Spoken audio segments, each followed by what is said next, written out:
professional coach who helps women who are too nice, women who always put others first, to become kick-ass, to start shamelessly believing in themselves and recognizing their value, something I already mentioned. Originally from the Dominican Republic, she's been living here for more than 20 years, happily married with 2 children. And Barbara Roux-Levra is currently also the president of Geneva Coaching Support Group for Noble Manhattan Coaching. Please welcome to the stage, Barbara.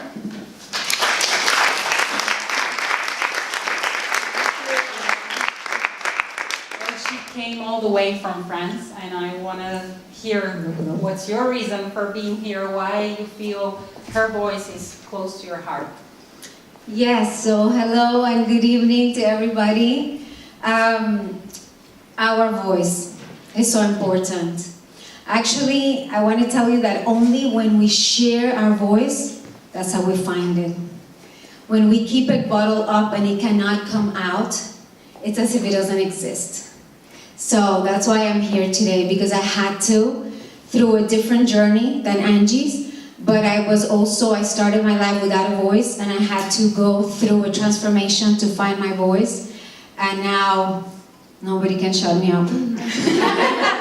Then I'm sure everyone is looking forward to your story. We're ready to hear it. Thank you for coming. Okay, thank you.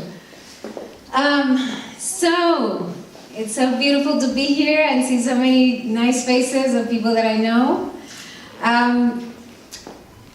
Life. What is it that we all want in life? I think it's happiness. Isn't it? We all want to be happy. And we're all searching all the time. What is the key to happiness?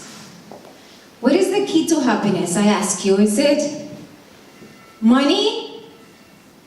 No. No, right?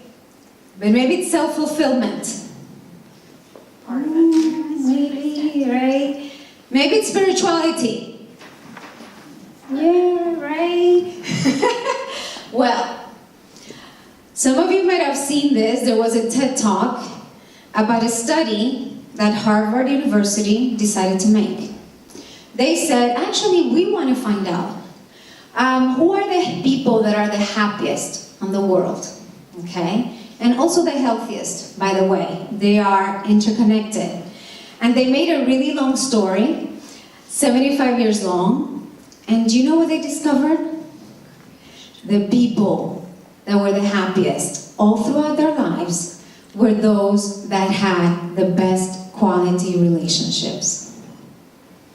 Right? Not quantity, not 5,000 Facebook friends, but that one relationship that means so much to us. So, my story. Relationships were always important for me. I married thinking I was marrying Prince Charming. It turned out he was more like Prince Narcissistic, but I was no princess either. I discovered I was very much Miss Codependency. We had a relationship of person who is always taking and a person who is always giving. And why? Because I was not abused or neglected as a child, but I was taught that to be loved, I had to be the good girl. And the good girls, right? Good girls look better with their mouth shut. Right? Actually, there's a saying in Spanish like that. You look prettier with your mouth shut. So, alright? So I believed it. So, it was hard for me to have an opinion. I was always looking for the opinion of the other person. What do you think?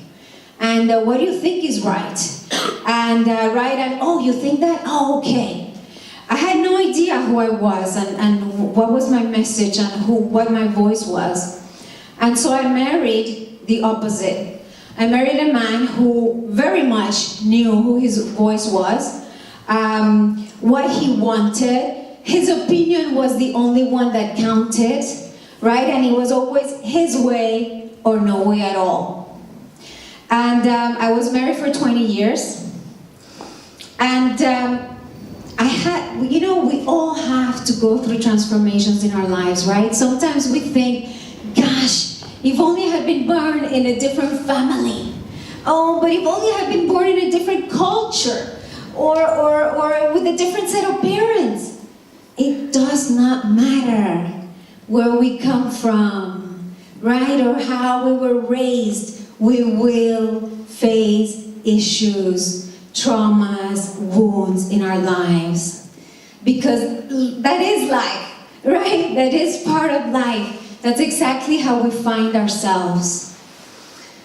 So back to my story. I lived like that for many years. And you know, that's why I'm a coach, what I call I teach women who are too nice how to become kick-ass. Because exactly, when you are too nice, the problem is that the other person is always taking you for granted. Yeah? Because it's like you don't have a backbone. So you want to please, and the more you want to please, actually, the more demanding the other person becomes. That can happen in any type of relationship, right? It can be at work as well, right? Some people are like, they do everything their boss wants, and then they get totally taken for granted. And that's a sign of not seeing ourselves as valuable and worthy.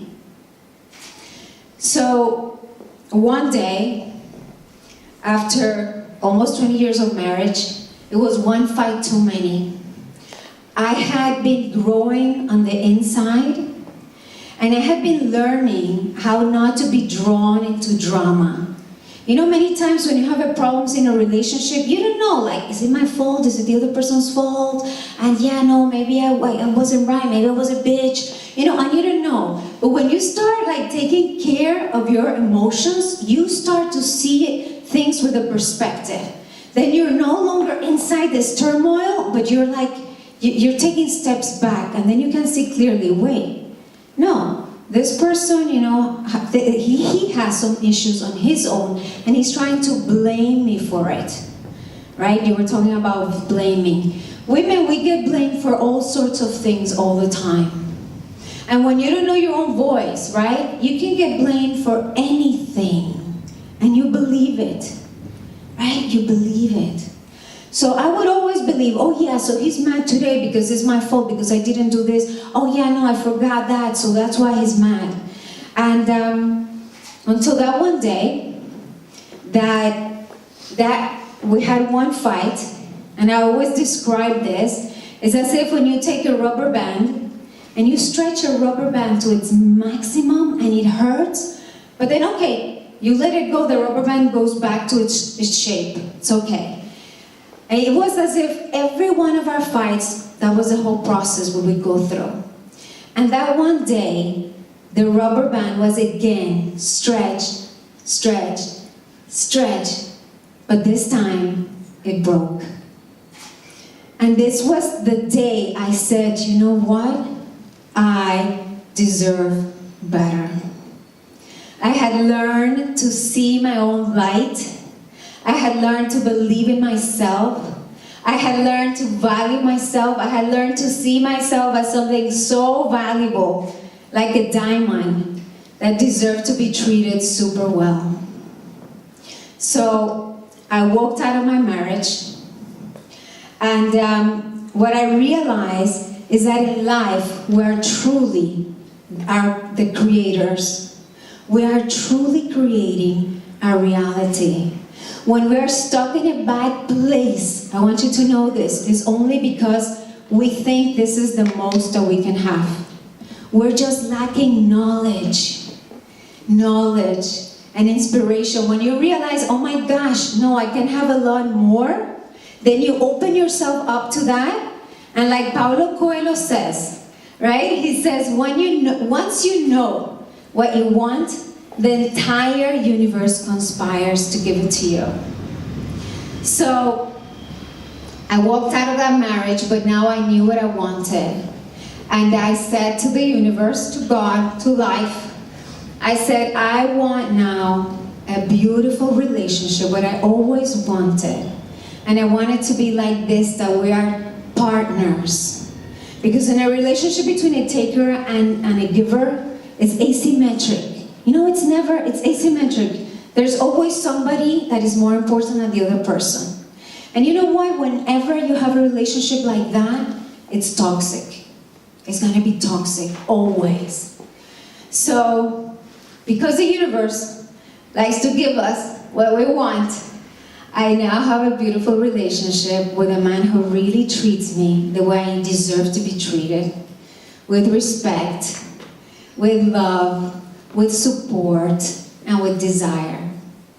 And I think my message primarily to you today is that, yes, your relationship with your partner is super important. Super important. If you have given priority to your career and have neglected that, don't. This is worth it. Worth it. But not to settle for anybody that tells you look cute and pretty or you're sexy. No. To know exactly what is it that you want. Because the universe that created billions of galaxies, do you know how easy it is for him or her to give you what you want? It's incredibly easy. And if you are divorced and feeling like a failure, I did. That's exactly how I felt when I got divorced, because I come from a very traditional, very religious family. So I was like the devil to my family. I grew up with this belief that divorce is the last thing that you could ever do, right? I mean, you divorce, you go straight to hell. I mean, guaranteed. Guaranteed, yeah. So it was such a huge step for me, actually. So to find my own voice, to find your own voice, is going to cost you. It takes a price, right? Even becoming vulnerable, saying your story, even if it's a super painful story, right? It takes, you have to pay a price for it. But it is worth it.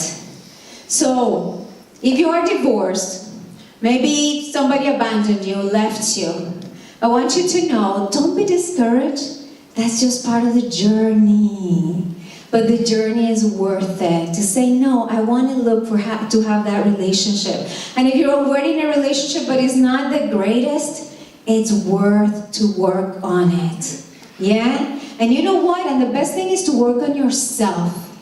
Because if you change, automatically, either the other person changes, because a relationship is a tango, and if the person doesn't change, the universe will provide that which now is like you.